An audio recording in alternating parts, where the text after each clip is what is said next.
বাংলাদেশে হাসিনা যে রাজনীতি করে গেছেন সেই রাজনীতিতে মানে অন্য কোনো দল বাংলাদেশের রাজনীতি করুক এটা কিন্তু হাসিনা কখনো চাইতো না। কারণ মানে হাসিনা এমন একটা প্ল্যান করেছিল, এমন একটা তার মানে নকশা ছিল, সেটা হলো যে বাংলাদেশে আগামীতে আওয়ামী লীগই নেতৃত্ব দিয়ে যাবে, অন্য কোনো দল নেতৃত্ব করতে পারবে না, নেতৃত্ব শূন্য করতে চেয়েছিল। আপনারা জানেন যে বিএনপি একটি বৃহত্তর রাজনৈতিক দল, তার কিন্তু আওয়ামী লীগের মাথা ব্যথা ছিল বিএনপি। আর এই বিএনপিকে যেভাবে নিঃশেষ করতে চেয়েছিল, যেভাবে আপনার মেরে ফেলতে চেয়েছিল, এটা কিন্তু মানে বাঁচানোর মালিক কিন্তু আল্লাহ। যদি আল্লাহ না হতো, যদি হাসিনা এটা মানে মানে সম্পূর্ণ কিছুর মানে হাসিনার হাতে হতো, তাহলে কিন্তু হাসিনা বেগম জিয়াকে যে মারার পরিকল্পনা করেছিল এবং জেলখানায় রেখে তাকে তিলে তিলে মারতে চেয়েছিল, এটা কিন্তু আপনার করে ফেলতো। যেমন জানেন তারেক রহমান এই ফখরুদ্দিনের দিয়ে তারেক রহমানকে যে নির্যাতন নিপীড়ন করেছিল, সে যদি বাংলাদেশে থাকতো 100% সে কিন্তু মারা যেত, তাকে কিন্তু হাসিনা মেরে ফেলতো। আপনারা জানেন যে তারেক রহমানকে মানে ওই যে সুব্রত বায়ামকে দিয়ে আমেরিকা পর্যন্ত ধাওয়া করেছে তারেক রহমানকে মারার জন্য। এটা কিন্তু আমরা গণমাধ্যমে মানে দেখলাম, এবং এই সন্ত্রাসী বাহিনীকে বাংলাদেশে ধরাও হয়েছে।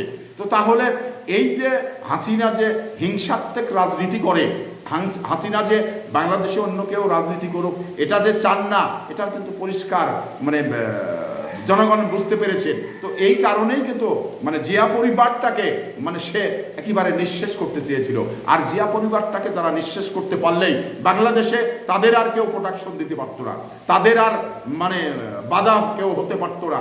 তো এই কারণেই আমরা এই বাংলাদেশের অন্যান্য যে রাজনৈতিক দলগুলো রয়েছেন, কারণ ন্যায্যতার ক্ষেত্রে আপনাদের সোচ্চার হতে হবে। কারণ অন্যায়ের পক্ষে আমি আপনাকে মানে শরিক করেছে বলেই আপনাকে মানে অন্যায়ের সমর্থন করে যেতে হবে, অন্যায়কে প্রশ্রয় দিয়ে যেতে হবে। এই ধরনের রাজনীতি বাংলাদেশে আমি মনে করি রাজনৈতিক দলগুলো না করাই উচিত। কারণ আপনি জানেন যেখানে এই যে সরমুনার যে ভদ্রলোক আজকে কিন্তু মানে বিগত 17 বছর আওয়ামী লীগকে বাতাস দিয়ে গেছেন, তাদের কাছ থেকে বিভিন্ন সুযোগ সুবিধা নিয়েছেন। আপনারা জানেন এই যে জাতীয় পার্টি, তারা কিন্তু এই নির্বাচন করতে এবং নির্বাচন হওয়ার যে পরিবেশ সেটা কিন্তু জাতীয় পার্টি করে দিয়েছে। জাতীয় পার্টি যদি এই আওয়ামী লীগকে সমর্থন না করতো তাহলে কিন্তু বাংলাদেশে নির্বাচন হতো না, নির্বাচনটা তখনই একটি ফাইসালা এসে যেত। তো এখানে বিএনপির যতটা ক্ষতি হয়েছে তার চেয়ে বেশি ক্ষতি হয়েছে বাংলাদেশের মানুষের। কিন্তু এই বাংলাদেশের মানুষ ব্যক্তিগত কারো লাভ হওয়ার কারণেই এই হাসিনার বিপক্ষে কিন্তু কথা বলেনি। তো এখানে আমরা বরাবরই দেখে আসছি শহীদ প্রেসিডেন্ট জিয়াউর রহমান এই দল প্রতিষ্ঠা করার পর থেকে আপনারা জানেন জনগণের কথা বলে আসছে, গণতন্ত্রের কথা বলে আসছে, দুঃখী মানুষের পাশে দাঁড়াতে চান এবং দাঁড়ান। তো সেই জায়গা থেকে আমি অন্য কোনো রাজনৈতিক দলগুলোকে এই ধরনের সোচ্চার হতে দেখিনি, কারণ আতাত করে তারা চলে। এবং আপনারা জানেন যে এই এবিএম খায়রুল হোসেন মানে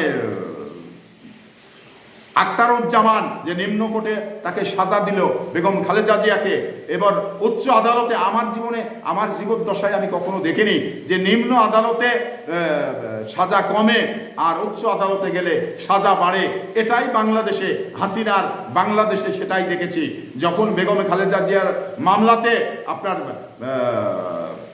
5 বছর আর 7 বছর সাজা হলো, সেই সাজাগুলো উচ্চ আদালতে আপিল করার পরে সাজা বেড়ে গেল।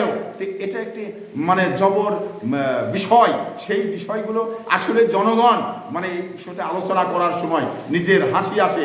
কারণ এই তামাশাগুলো মানে তামাশার যে বিচার বিভাগগুলোকে একেবারে মানে হাসিনা যেভাবে বলেছেন সেভাবেই বিচার বিভাগগুলো করেছেন।